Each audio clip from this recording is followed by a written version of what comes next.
Alright, this is Rugburn coming back at you again. I'm trying to make a new video here teaching people about landing aircraft. Newcomers and old timers the same. Not much to it really. When you land, don't wreck. I know that sounds stupid, but here we come in. Low and slow. Boom. Just put it down. Now I take damage when I land the aircraft because with experience I can put them in harder and faster than you might want to. And I'll do that again here. But still, it's, it's on the ground. I mean, that's what really matters, right?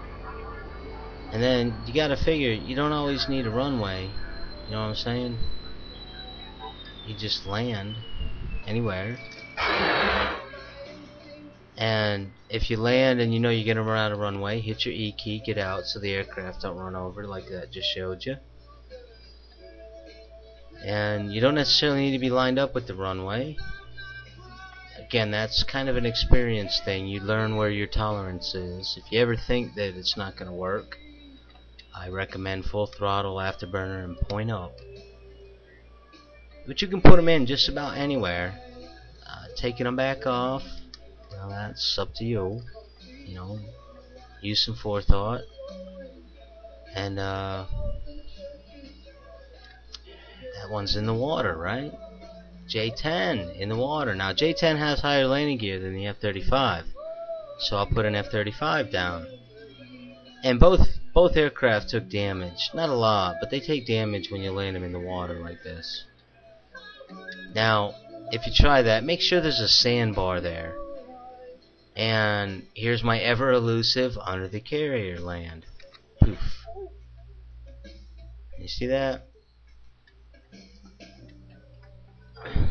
Not hard to replicate, but not easy either. Once you've done it once, it's second nature. You'll probably wreck maybe 1 out of 10 times once you got it right, but you'll wreck 10 out of 9 times figuring it out. Now right there, I just missed the sweet spot. There's a lip on that bridge, that little ramp up that I really wanted to hit. Because it's part of the roadway structure, it'll stop my aircraft dead. And now, I'll come back to that, but now watch. I'm going to squeeze this jet through this little area. And I'm in the rear cam view. And I'm going to wreck. But I have to tell y'all, I would not wreck this aircraft if I was in the cockpit. But it's harder to do from behind. I roll it to miss the first set of palms. And then go to correct, and boom, it was over.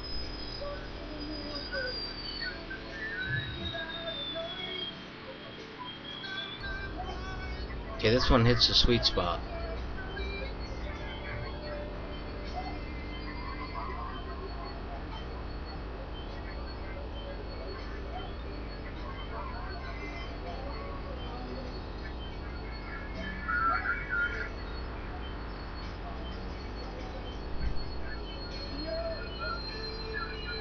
Getting a little lag in my movie maker. Not sure what that's about. Hopefully the voice is gonna stay synced. I'm just bringing this one around and just drop it to the ground between the cisterns, no big thing.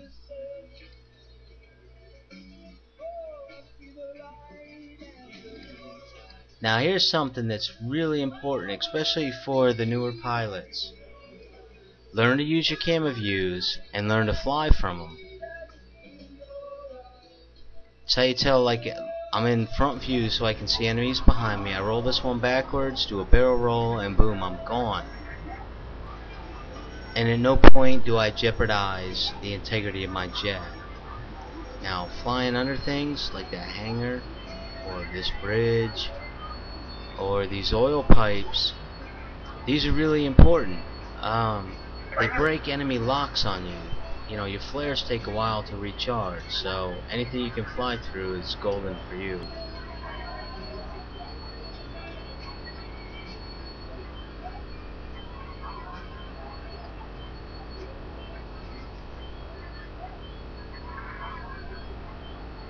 And as with anything else, you know, the best NFL quarterback, the greatest hockey scorer that ever lived, they still got to practice.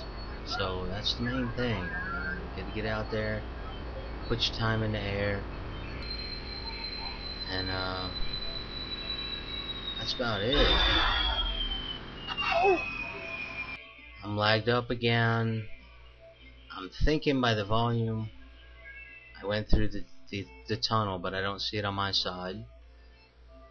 And maybe now I'm doing a jump out the aircraft. There's thousands of videos on this. But it's good practice. It teaches you to learn your compass map, to tell which direction your jet's going, because you want your direction to be going in no direction, just straight up. Now after I got in and then back out, I opened my parachute and I was directly under the jet. And I knew I was, so I opened the chute, got in. I didn't have enough room to the ground, even after checking, and couldn't recover the jet. And that's pretty much it. I don't think I could offer you up any more.